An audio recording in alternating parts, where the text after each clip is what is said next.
GT's going hot with a story out of Meade County, Kentucky. Please make sure to like, share, subscribe, to include smashing that notification bell right quick, fast, and in a hurry. This is the full breakdown of the jailer in Meade County trusted, and the political fallout they can no longer ignore.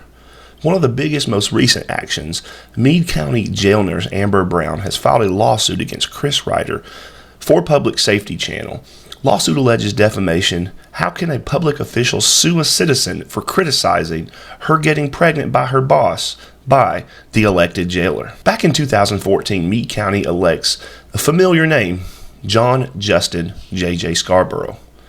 Hometown kid, high school grad, local favorite. What nobody knew was that behind the friendly smile was a walking controversy in waiting that would eventually trigger a shooting investigation, civil rights lawsuits, ethics violations, scandal after scandal, and one of the strangest political alliances ever broadcasted online. Every single person that doesn't want to be published in one of his monetized videos can sue him. Yes, they can. So therefore, that makes it not First Amendment protected. 2019, a simple traffic turns explosive. Scarborough pulls over the mayor's son, Patrick Joyner. Seconds later, gunfire. Scarborough shoots at Joyner's moving vehicle while driving an unmarked county truck. He claims self-defense. But here's the catch. There is no public arrest citation documenting the shooting itself. Zero. Just a later citation for alleged meth residue found afterwards. Local news WDRB asks questions. The sheriff investigates, and Scarborough, he refuses to appear on camera. Transparency avoided, accountability dodged. And now the pattern is established. With the shooting controversy still unresolved, Scarborough shifts into PR mode, promoting a detention sitter word-working program as a feel-good rehabilitation initiative. But as the puff pieces roll in, critics start raising alarms. Was JJ running an off-the-books, potentially illegal workshop? Was inmate labor being used improperly? Was someone profiting? And instead of providing documentation, audits, or transparency, Scarborough does what he always does. He calls a friendly local outlet, gives them a hand-picked tour, and declares himself vindicated. Questions unanswered, concerns ignored. The civil rights collapse, 2022 to 2023. Multiple federal lawsuits start rolling in. Different years, different inmates, different facts.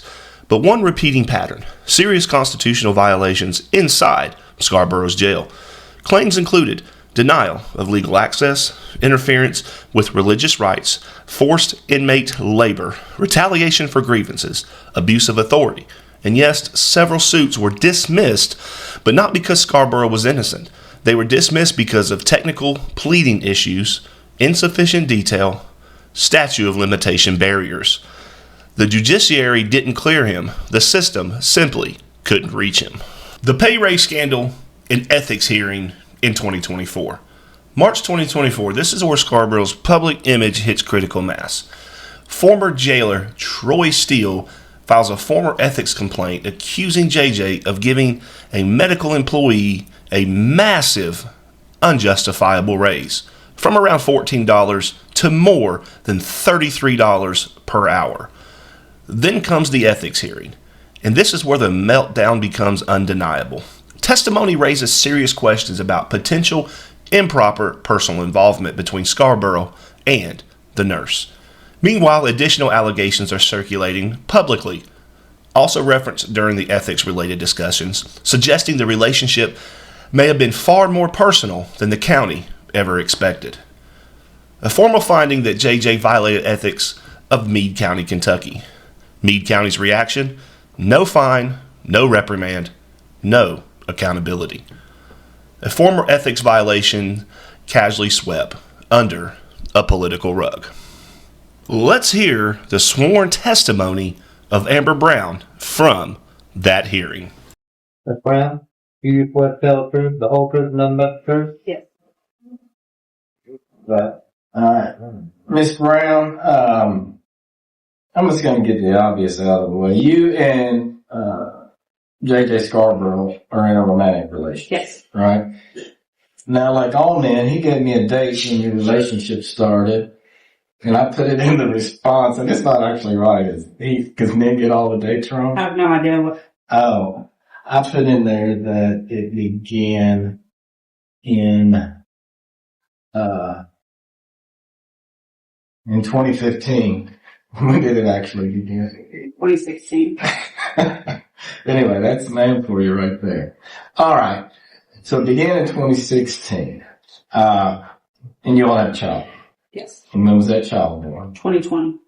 2020. And, all right. And do you and JJ reside together? Now we do, yes. Okay. When did you start residing?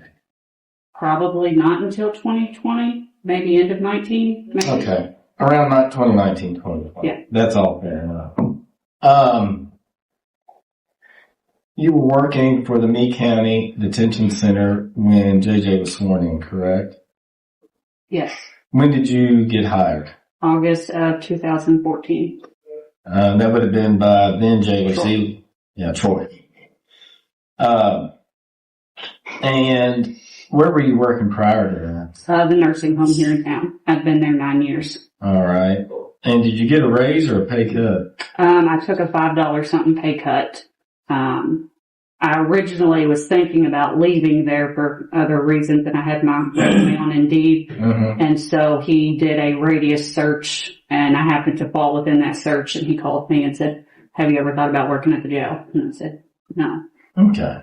So he brought you in. At the time, was there another LPN working with you? There was. All right. And what was her name? Lori Mattingly. All right. And do you recall what your starting wage was? 14 something. All right. And did you have any idea what Laura Mattingly's wage was at the time? No. Wasn't in any of your business. Mm-mm. Now, have you been with the jail continuously since then? Yes. And Miss Mattingly continued to work there for a period of time. Do you know when she terminated her employment? Sometime spring of 15. Shortly after Scarborough took office, he and Brown accused the former head nurse of stealing medication from the inmates. If we knew then what we know now, maybe a more thorough investigation would have been in order. As we also learned in Part 1, Scarborough seems to have a habit of accusing the former staff of criminal activity. But when it comes time for Scarborough to show proof, it's then we realize that he tends to make these claims out of thin air. And are you aware why she was actually with you? Yes. And why is that? Because she stole drugs from the jail. Okay. Including controlled substances? One of them is now a controlled substance. It wasn't at that time, but there was. Okay. Yeah. I got you. Now thereafter,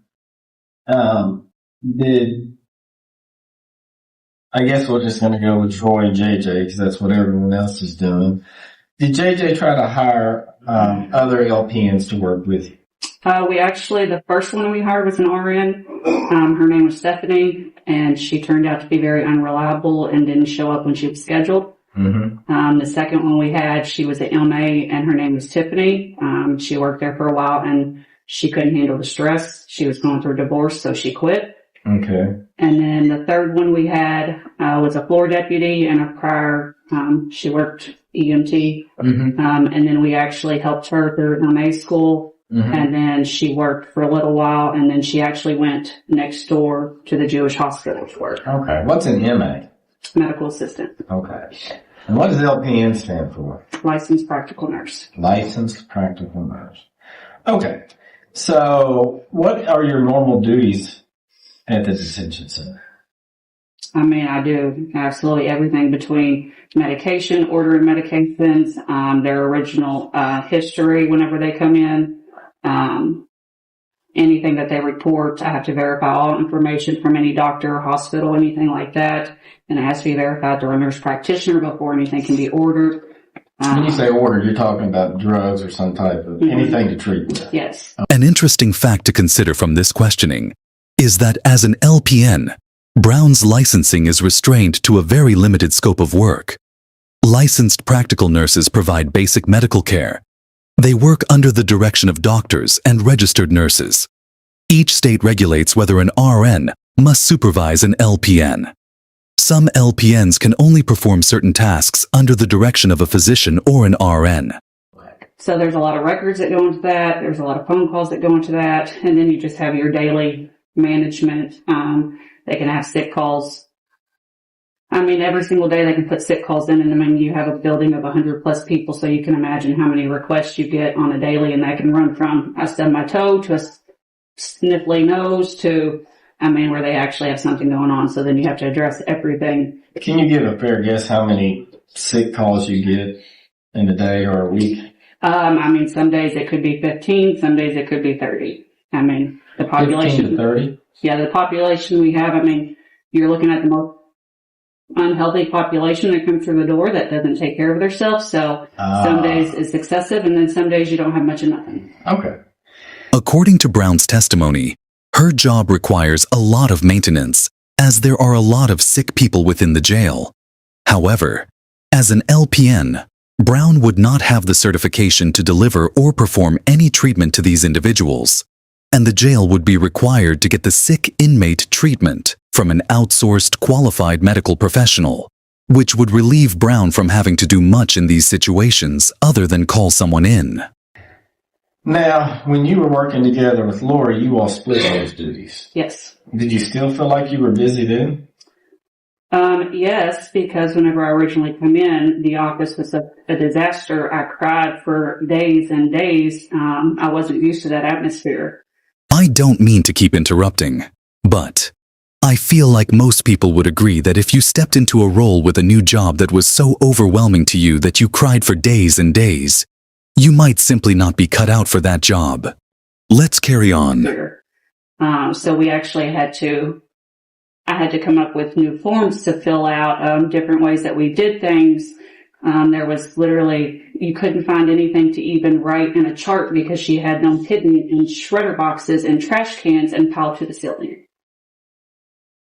So, is part of what you've done kind of, I guess, reorganize and set new systems in place? I've had to revamp the entire medical department.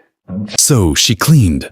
I personally thought that would fall under janitorial duties instead of nursing. But hey, what do I know? I'm just a YouTube content creator. Now, you all tried 3 different people, 2 medical assistants and 1 RN. None of those worked. Oh, we do currently have a PRN, another RN on staff for whenever, if I'm not there, that covers for me, but.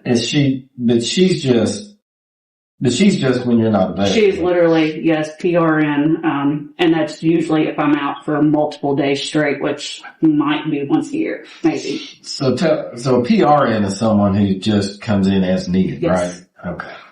If it is true that they are only calling the RN in once a year as Brown is testifying, that would go directly against what she said less than a moment ago, that there are a lot of sick inmates who have required medical attention.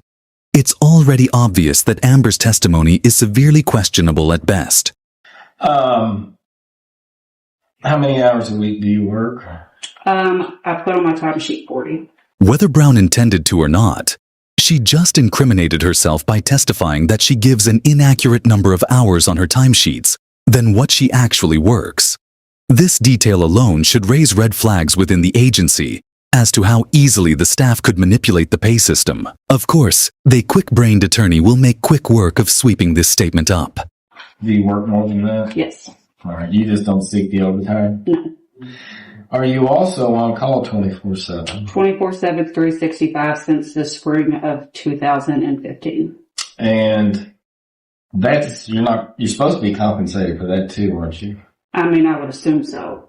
You haven't checked into it, No. but you don't care. No. Okay. For all we know, maybe the reason Brown doesn't raise issue with the number of hours that she actually works as an on-call nurse is because she isn't even being held to a standard 40-hour work week.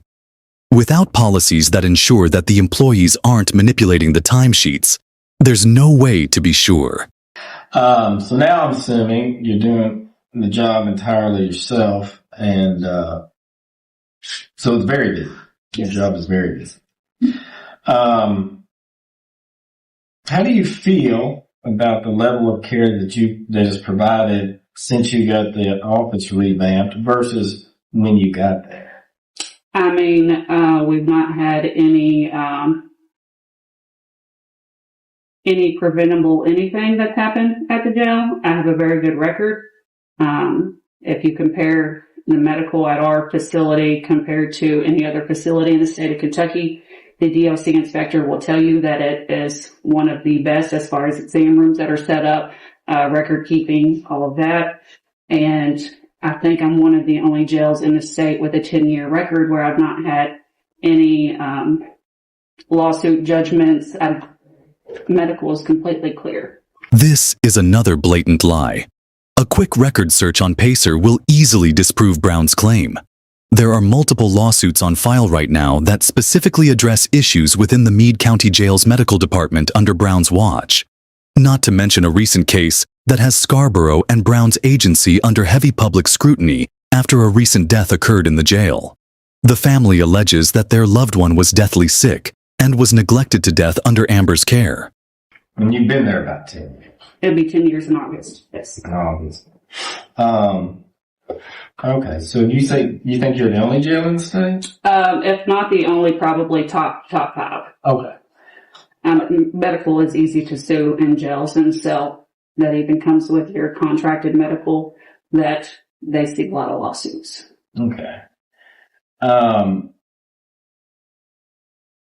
After the election and JJ was sworn in, do you know where Troy went to work? Brett County. And did he contact you about coming down there to work? He didn't contact me. I ran into him one day at Kroger, and he said he was going to be in Brett County, and if I wanted to come work, I could come work down there with him.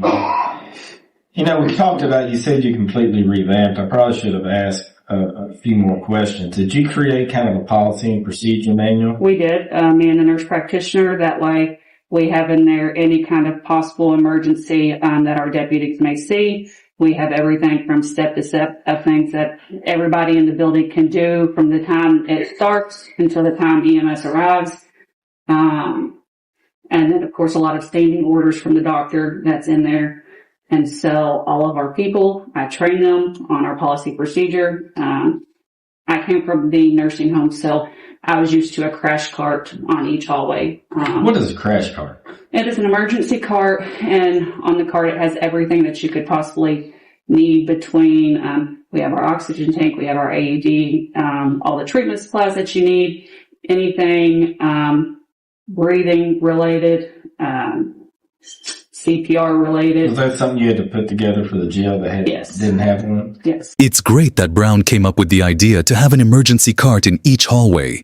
But perhaps an even better idea would be to have a qualified medical staff member who is actually certified and trained to administer such life-saving procedures, which this jail does not have. And in-house testing, something you instituted? Yes. And what is that? Where we do our own urine testing in there. I do all of our blood draws and stuff. According to the Kentucky Board of Nursing, which is a governmental advisory board that is delegated by the state, it is highly recommended that phlebotomy, more commonly known as blood draws, should only be done by a registered nurse or higher, that this procedure should not be conducted by an LPN at least without qualified supervision. I do all of our blood draws and stuff and then actually take them next door to the lab, so it's not something that we have to send out or do. And I can strep test back there, flu test back there. COVID test back there. Yes. How was COVID? Well, it was rough. Yeah, for everybody up there. Now, do you know how much medical costs in the jail? Is that something you keep track of? Not really. Budget and money is not really my thing to really Your worry job about. is just medical. Yes. Okay. Did you find any ways after you kind of took over the medical part of it to help save money though. We did. I actually had to contact multiple pharmacies. I got quotes and bids from them versus like what they would do is they compared our last, 6 months, medication order history. And then, you would give them a list of things that you had ordered without the prices. That way they had to go completely blinded to it. And they had to bid it out and then found a pharmacy that actually, would take medications back that were unopened, not used, and so then they would credit pill for pill value. This testimony is bringing many more questions than answers. Why on earth would the jail have inmate medication that remains unopened and not used, unless the jail wasn't supplying the inmates with their prescribed medications? This is an even bigger concern given that this practice is being offered to suggest that returning these medications to the pharmacy has created a significant savings to the jail budget. So we changed pharmacies. So then we also, in our policy and procedure manual, kind of changed the way we dealt with inmates when emergencies happened as far as trying to get inmates out of the jail whenever something did happen or to prevent something from happening, depending on what they came in with. So like part of that is, where we call the judges, call the prosecutor, things like that. Try to get them furloughed. Yes. A furlough is an authorized temporary release from jail or prison, granted to inmates under specific conditions. It's not a right, but a privilege aimed at furthering correctional goals, such as rehabilitation and reintegration into society. This is the legal process that Scarborough and Brown are potentially using in coordination with the county prosecutor, Sidney Durham, as well as the county judges, to mitigate the demand for medical treatment within the severely inadequate and underqualified medical staff within the jail. So they can actually go get medical treatment. Part of that is we helped do the HIP program, which is perfect for our medical. Which is home people. incarceration Yes. program. Although home incarceration can be a cost-effective relief for the government when considering punishment for non-violent offenders, it's an interesting tactic for the Meade County government to utilize in effort to minimize the need for medical treatment within the jail. Also may be good for someone who's very ill and they can get care outside of the jail. Because otherwise the jail has to pay for that. Yes. And then anybody that was an actual state inmate, anything that we had, we made sure that we actually followed the state reimbursement system and filed everything and turned everything in to actually get the money back. You've been offered other jobs? Yes. Raises? Raises for other jobs? Would they have entailed raises? Oh, yes. Okay. When was the most recent time you were offered that job? Last week. All right. So, what would do you care to give us any details? that one would have been one here locally, actually like a home health inside, person, somebody with a trach. And so, how much would you have made there? $38 an hour. $38. Yes. Do you talk to other LPNs? I worked at the nursing home for 9 years, so yeah, a lot of my friends are nurses. Is your hourly rate out of scale for what LPNs make around here? I'm low paid compared to a lot of my friends. You are? Yes. Okay. Especially after COVID. COVID bumped up healthcare and a lot of actual pay. And so I think we've all read about that, about how nurses' incomes increased dramatically during COVID. According to the Bureau of Labor Statistics, nursing wages jumped 7% from 2021 to 2022, the largest one-year jump in more than 20 years, courtesy of a consistent industry labor shortage and an unprecedented global pandemic. However, Amber was given raises by her boyfriend that far exceeded any of these statistics. Her wage raised over 129% higher than the national average pay raise for nurses in the U.S. I wonder if a more appropriate study for this situation may be salary increases given to nurses who sleep with their boss. Has that remained true as the market remained high? Do you mean your friends when you speak? How much before COVID to after COVID? What's the difference in what they're making? Oh man, astronomically. The PRN current nurse that we have now, that's what she primarily did through COVID, is she did 8 to 13 week contracts and locally and traveled around to different hospitals. Of course, she was there when I was on leave, maternity leave, to help out more, but more so, She made enough money that first year to where the next year and a half she didn't have to work. Yeah. So So the market's just completely different than it was when you started there. yes. Is there any LPN that you're aware of making less than $20 an hour? I mean, there might be in other actual fields, but more so they're going to be where you don't have the responsibility and the amount of people to take care of that you do here. Let's talk about that. I know that your job isn't the numbers and that's somebody else's job, but when you started there, I mean, the number of inmates were around 160. Probably. Have they gone up? Yeah, at one time I think one of our highs was like 230, 240, best I can remember. The Meade County Detention Center capacity is only 145.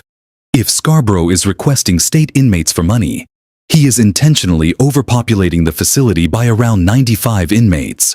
With 15 people out, so yeah, some months we may have higher numbers and then they go on a release spree and then our numbers go lower. I got you. So,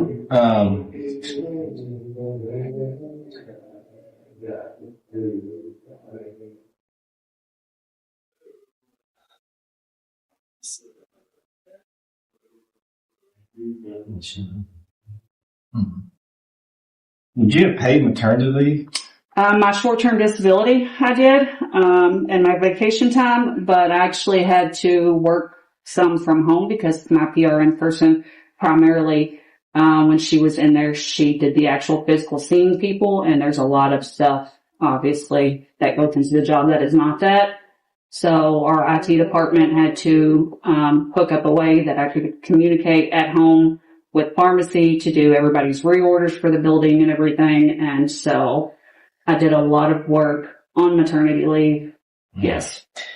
And how much schooling post high school, how much secondary education was required to become a licensed practical nurse? That program I did was 2 years, but I had almost 4 years of schooling prior to that 2 years as well. Okay.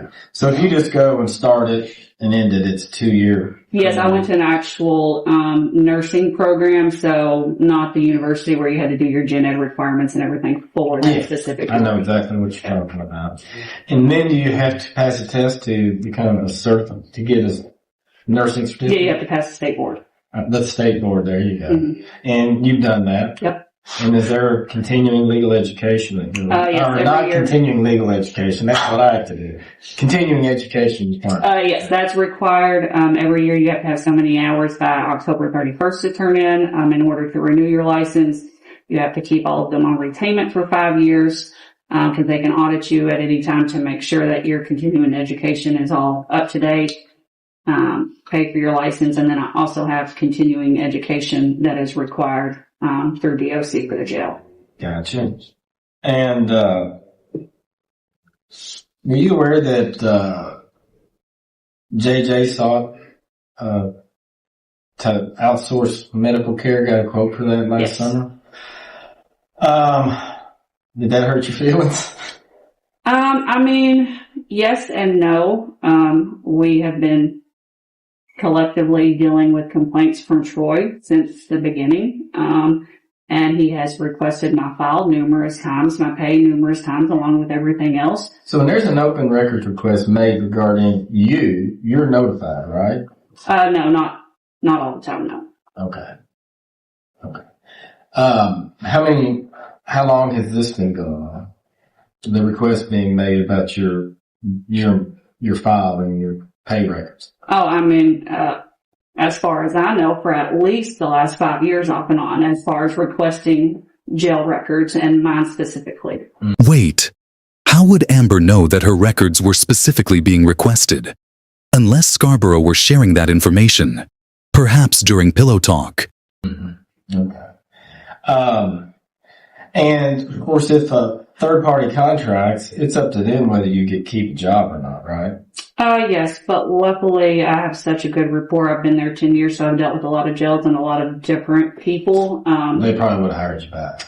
I've had offers to go to other places to run their departments. I've had offers to come and set their departments up because of the success of our department. With a raise, probably. Yes. The last job that you were offered, you told me it's 38. What about other corrections facilities? What did they offer? Some of them are 42, some of them are 46. I'm sorry, but again, I have to call bullshit.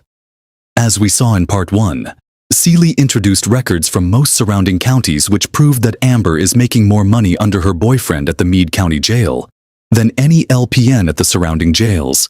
And in some cases, Brown is making more money than some registered nurses working in these jails. I do not believe for a single second that the jailers of these regionally similar agencies have been offering Brown an LPN position with a starting salary at double the standard going rate, and even more than registered nurses with a significant amount of seniority. It kind of all depends on what part of the state you're in, because obviously locations. So, because you got this 10-year record of no judgments against you, that makes you kind of a valuable commodity in the corrections world, right? Perhaps that would be of some value if it weren't for the fact that Brown was lying. She does have lawsuits against her. Yes, but I've been a nurse even longer than that, and even in long-term health care, there's a lot of lawsuits. That's an easy target. And the whole time I was there for 9 years, ever as an aide or a nurse, I've never had any kind of legal judgment been pulled into anything legal since I've been in the field. And there had been a request by the Ethics Commission that you turn over yours and Mr. Scarborough's tax returns. I declined to do that, but I think they might ask you questions. I'm going to ask you questions. You're not married. No. How do you file your income taxes? Single. And do you claim, what's your child's name? I'd rather not say because we have certain people. Okay. Well, who claims this child I do. as a dependent? Have you claimed this child as a dependent every year since day one? Since day one. Okay. And, okay. I think that's all the questions that I have. Yeah. Ms. Brown, did you know when you took a job for the county government that your payroll record would be public? I didn't know anything about county government. I'd never voted. Does it surprise you to know that they're public record? No, not since I work in that field now. And are you saying that the taxpayer shouldn't know what you make? No, that's not It's part of the game, right? Mm-hmm. That yes? Yeah, they should. Okay. I don't mean to be rude, but you have. No, I'm just saying my point is I've been a target by a single person. At least that's how you feel, correct? It's quite factual. Okay. You testified that you filed your taxes as a single individual and you claim your minor child that you share in common with Mr. Seeley, correct? I'm sorry, Mr. Scarborough, correct? Yes. And you testified that you all began living together in either 2019 or 2020. Maybe she came in 2020, and we didn't live together for the longest time. I wrote down that you said you lived together as 2019 and 2020. Is that what you said? Yeah. Okay.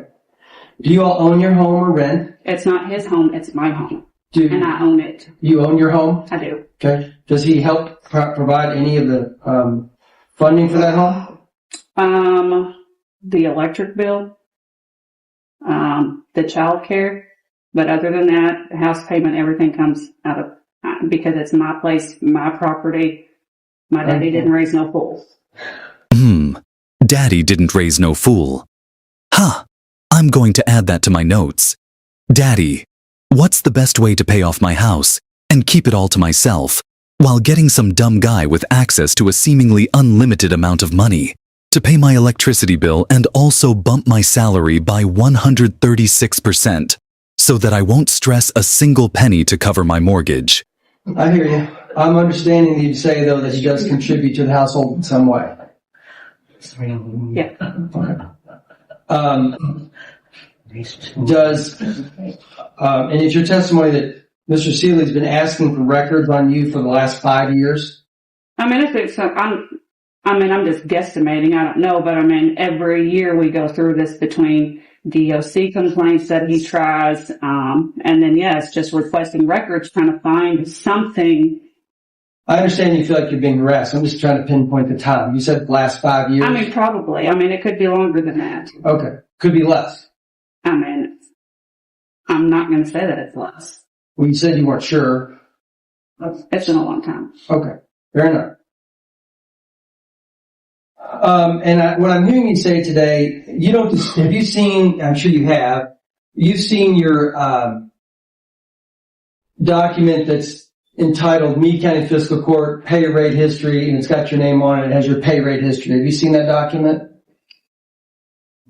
I mean, I don't know what you're... Would you like to see it? I've seen pay grades, pay scales, but, I mean... You can show it to her. I don't care. Yeah, would you mind passing that down? Thanks. All right, take a look at that document.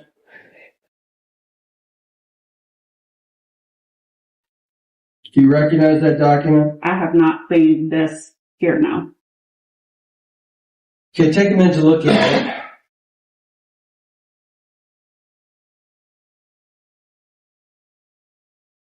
And when you're finished, you can look up.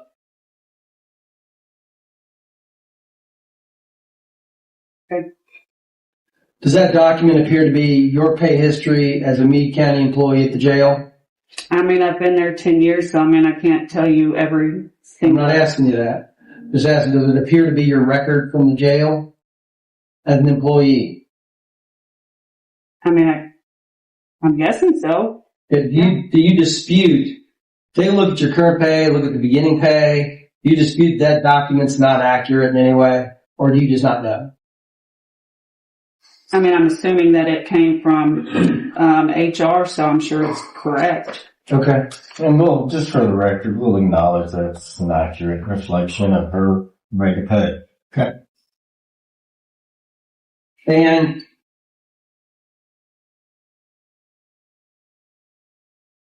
are you finished with that document? Yeah, I passed it back. Thanks. I'm sure.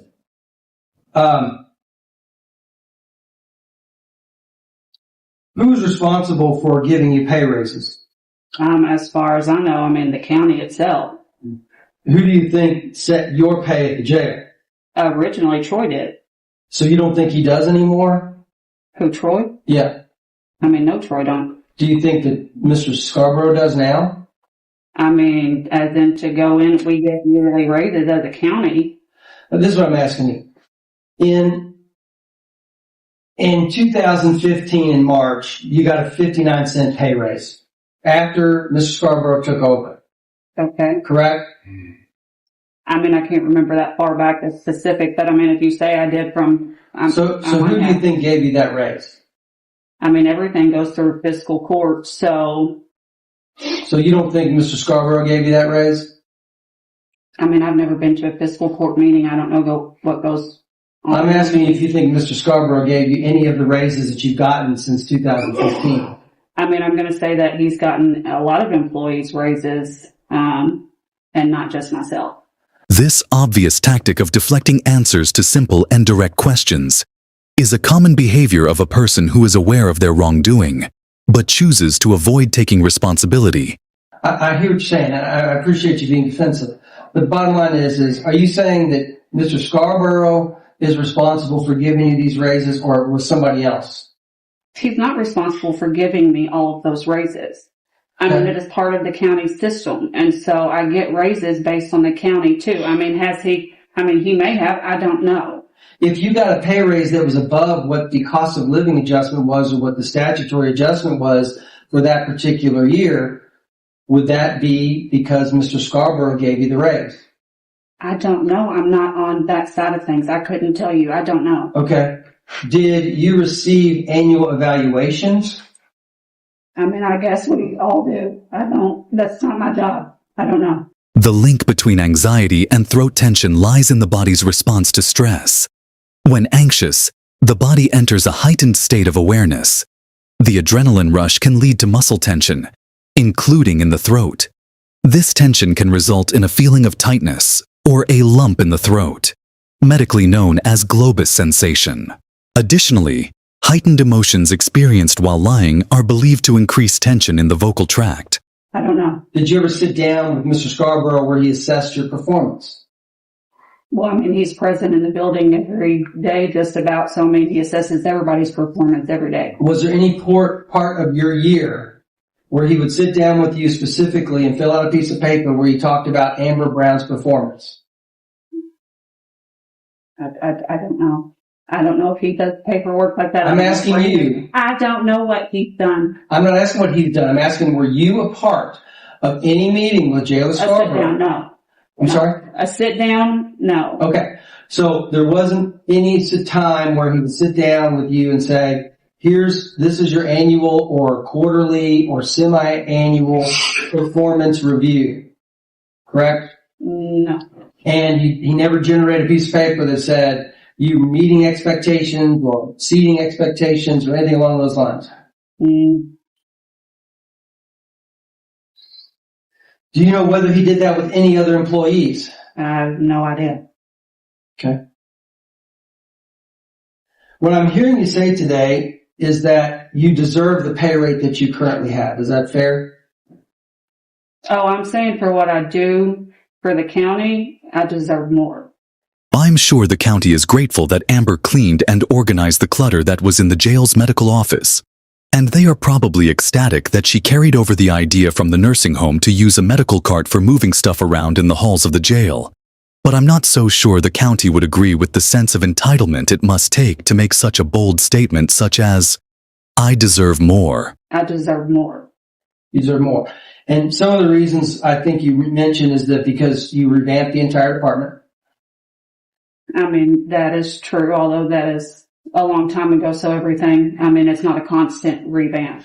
Right. You also deserve it because you're on call 24 hours a day. 7 days a week, 365. And you deserve more money because you work more than you put down on your timesheet.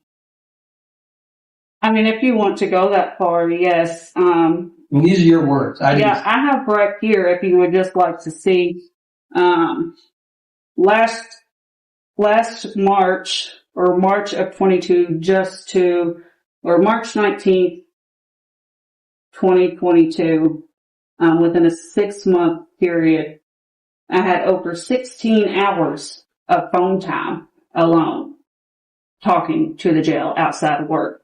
Something I'm sure Brown will fail to mention. According to locals who have reached out to offer inside information, Scarborough hired one of Amber's best friends to work in the administrative sector of the jail.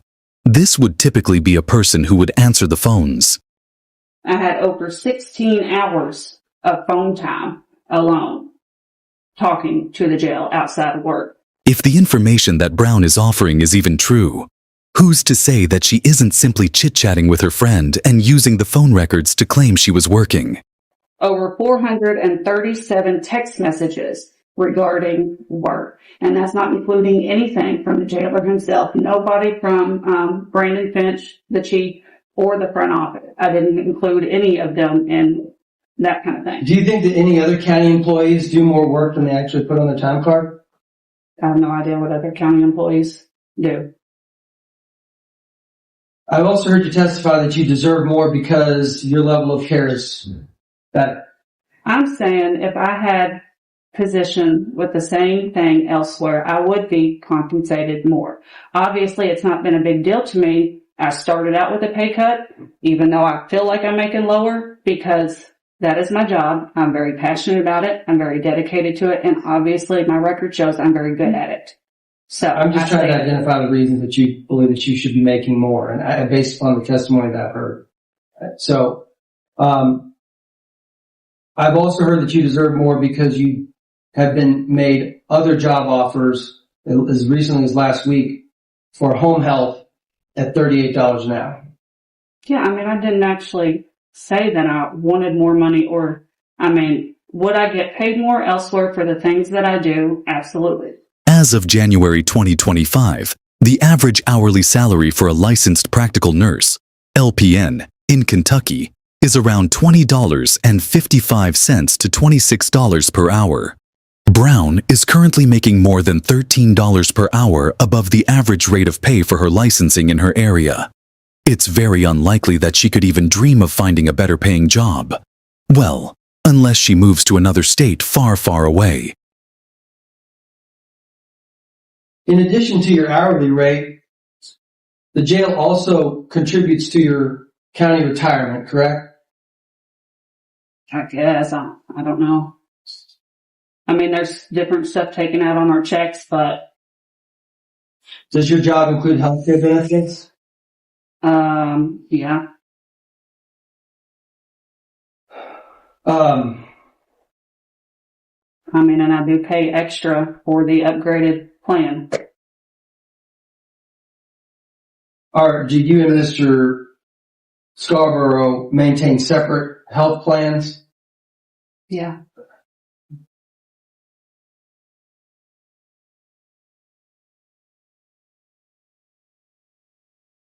And it's your testimony that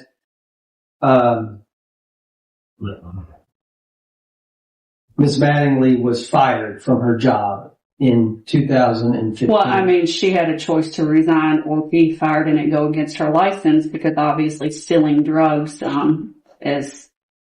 How do you know that? Well, for one, she had a change in behavior because I did work with her. And then she got real sneaky in the office. We have an office that is attached to an exam room. And one day she was back there, was supposed to be disposing of meds. And I kept hearing her backpack that she would always carry in drop. And so I said something, I reported it. And then whenever she left for the day, she was checked by administration and she had drugs in her backpack from back there. So you were in some way responsible for her? No, she was responsible for herself.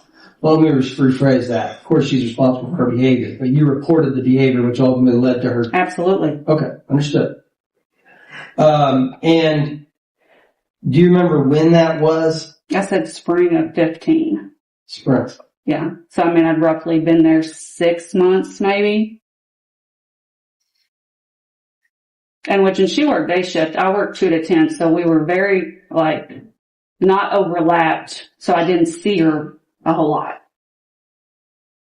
I understood that if you were aware of some type of behavior like that of another practitioner, you had a duty to report it. Am I wrong? Yeah, I did report it. You reported to the who? To the jail administration. I'm talking about to the Kentucky Board of Nursing or to whoever. Oh, that would have been with them and their investigation and everything that they found to report. So you're saying that you didn't have a duty to report I followed the chain of custody. The chain of custody of what? Or chain of command. Okay, so you reported it up and you believe that that was sufficient under your licensure requirements? Yes, and I mean, at the nursing home, we did the same thing. We went to the person in charge of us, and that's where we did the report. According to the Kentucky Board of Nursing, in Kentucky, nurses who find medical malpractice must report it to the Kentucky Board of Nursing and the Medical Licensing Board. There are, however, some regulations that allow some administrations to have policies that require the staff supervisor to file the complaint with the KBN on behalf of the reporting party. For licensed medical professionals, when malpractice is witnessed, filing this complaint is not optional. It's a requirement. The fact that Brown is depending on her boyfriend, who is not a medical professional, to administer the filing to the Kentucky Board of Nursing further displays her inadequacy to be in a leadership role in a medical environment. Then where they went from there, that was them. And then if somebody come back and then wanted to ask us questions, further investigation or whatever, then that's how that worked. Okay, so I guess the bottom line on everything, what I'm summarizing about your raises is you don't really know, or at least I'm confused, you don't really know how you got your raises, you just know you got them. I mean, yeah, I've been there 10 years and I mean, we get yearly raises and everything else. Money's never been a big thing to me. I don't really pay attention because obviously I took a $5 pay cut to go there. So, I mean, I get paid what I get paid and I don't question it, which is why some of my payroll has been messed up over the years before they catch it. But you don't know who in the jail or who in fiscal court, if anybody, is responsible for giving you those raises. I mean, ultimately, fiscal court votes and passes everything. So I'm So hearing you ultimately, it's say, fiscal court. you think fiscal court's the one that says Amber Brown will get a $6.51 raise in If 2018? it's presented to them, however it goes, and then they pass it, I'm just answer my question, please, if you can. So what I'm hearing you say, I'm not trying to trick you, I'm just trying to understand. What I'm hearing you say is that if Amber Brown got a $6.51 raise in 2018, you're saying that a dollar amount that was given to you, that decision for that dollar amount that was given to you was made by fiscal court and not Mr. Scarborough. I'm saying if they had information presented to them, and I wasn't at a meeting, I don't know anything about a meeting, but I know if anything was presented, and hey, Amber started here at point A before she went to the jail and started here at point B, and these are the events since she's been here, A, B, C, D, whatever, and if it was agreed upon that this is, then that's what happened. That is absolutely not what happens. A fiscal court acts as the governing body of a county, primarily responsible for overseeing county operations, approving budgets, setting policies, and making decisions on fiscal matters like roads, public safety, parks, and other local services, essentially managing the county's finances and administrative functions. The fiscal court does not determine individual pay raises of every single hourly employee of the county. Each agency's director is responsible for any internal agency and administrative decisions, such as employee hourly pay. The individual who is currently responsible for making these decisions in the Meade County Jail is J.J. Scarborough, Amber's boyfriend. So you think that the fiscal court discussed your hourly wage? I mean, I'm sure they did. Responsibilities changed. I was by myself. I mean, inmate numbers went up. I mean, I'm sure, yes, that there's a discussion. What person in their right mind is going to be like, oh, $6 for one person, why is that? So, I'm sure there was probably a discussion. You think that the fiscal court discussed Amber Brown's pay raises? I mean, I was the only medical person there, so Okay. So the answer is yes. yes, it would have had to have been.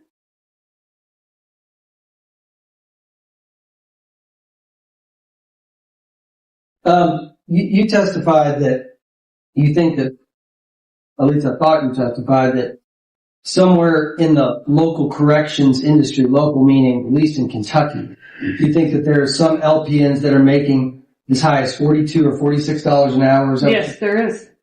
Excuse me, where is that? I mean, you can easily search Indeed in different places there, and I mean, it has on there all day long what some of them are making. Well, I'm asking you, you said you're confident that some people in the corrections industry right now are making either $42 or $46 an hour. Is that what I heard you say? Yes, and I've had offers. And you're basing that on what you saw on Indeed? I mean, some of them, yes, you can just look at it. Corrections. So at what jail in Kentucky are you aware of where a correction or where an LPN for a jail is making $42 or $46 an hour? Some of the bigger city places. Where? I mean, I don't have it in front of me, so I'm not going to give you a specific name. Ms. Brown, you testified that you're confident that there were other LPNs in the corrections industry that were making $42 to $46 an hour. Mm-hmm. So I'm asking you how you're confident about it, and that specifically means where are these people working, and where are you apprised of that information? I got it off of line. So I had Indeed, other offers. Yeah, what is it? Zipline Recruiter, Indeed. There's multiple different. okay, that's fair. ZipRecruiter, Indeed, you said you had offers. Where was the offer from? I mean, one was to go to Brett County for one. I've had different vendors, 15 pharmacy vendors try to recruit me. Other medical departments, Bullitt County tried to, my doctor actually, he goes to multiple places, and so he has mentioned to quite a few of them how well ours run. So, I mean. So Breckinridge County made you an offer and Bullitt County made you an offer? To come work for them, yeah. Okay. And then what I were would they make going to more pay money. you? They just said I would make more money. They asked what I currently made and said I would make more money. Okay. So they didn't say 42 or 46, they just said more money. Those numbers didn't specifically come from those two, no. Okay, because those two numbers specifically came from Indeed or some other online job I mean, if you can search. Did they come from anywhere else? I mean, depending on what Google brought up, I mean, everybody clicks on the first 5, 6, 7 links, and so probably, I don't have it printed here. Did any county jail specifically offer you a dollar amount to leave Meade County and go work for them? A specific dollar amount? No. This is precisely the opposite of what Brown claimed under oath while being questioned by her own attorney. She clearly said that she had obtained 2 completely separate job offers at other surrounding jails. One offer was for $42 an hour, and the other offer was $44 an hour. Perjury, oh perjury. Tisk tisk. They asked what I made and said I would make more. Another county who recruited me to try to come, and it was too far away, Montgomery County. And that's a Brooke, Breck, Bullitt, and Montgomery. Yeah. All right, thank you. That's all I have. I don't have anything of Ms. Brown, no. Mr. Brown, I'm gonna ask you something, but I'm gonna ask the council first. We did request your tax record. And guess where I'm going with this? Mr. Judd and Ms. Val asked her about it. Do y'all really want to see it, or are y'all comfortable? I mean, I didn't bring them to I just think there's a lot of information in there that's not relevant. And I think... Well, you asked the question that we were wrong. I knew what answer y'all wanted. I want to make sure I ask that question. That's why I was asking if they still want to see it. I just want, I told y'all we're all about Right. whatever facts you want, we're going to give them. Perhaps Scarborough and Brown refused to provide tax information, as it might expose the multiple businesses that they have in their names, where they have used their positions in government to either obtain contracts or even the business itself. Okay, well, I have 2. Okay.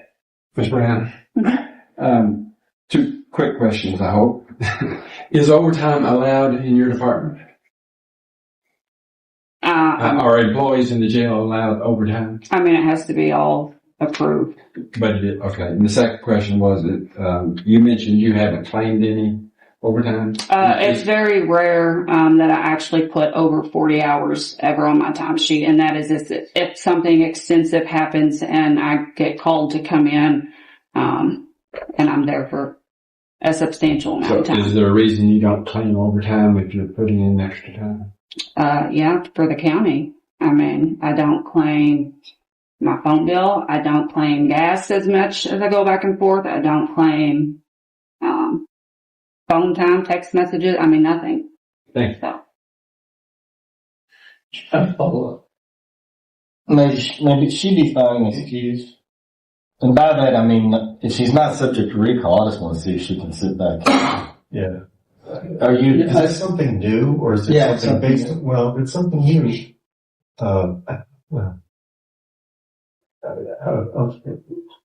One or two questions. This relates to the tax issues. Do you and Mr. Scarborough have any sort of investments or partnerships together in property or anything else? No, we do not have our name on anything together. Okay, thank you. It would seem that Brown has set herself up to potentially drop Scarborough like a bad habit at any point in time, while she can continue to reap the benefits rewarded to her by the clown of the state. If she decides to walk away, there is nothing the county can do but either pay all of her bills for life or become the defendants in yet another lawsuit.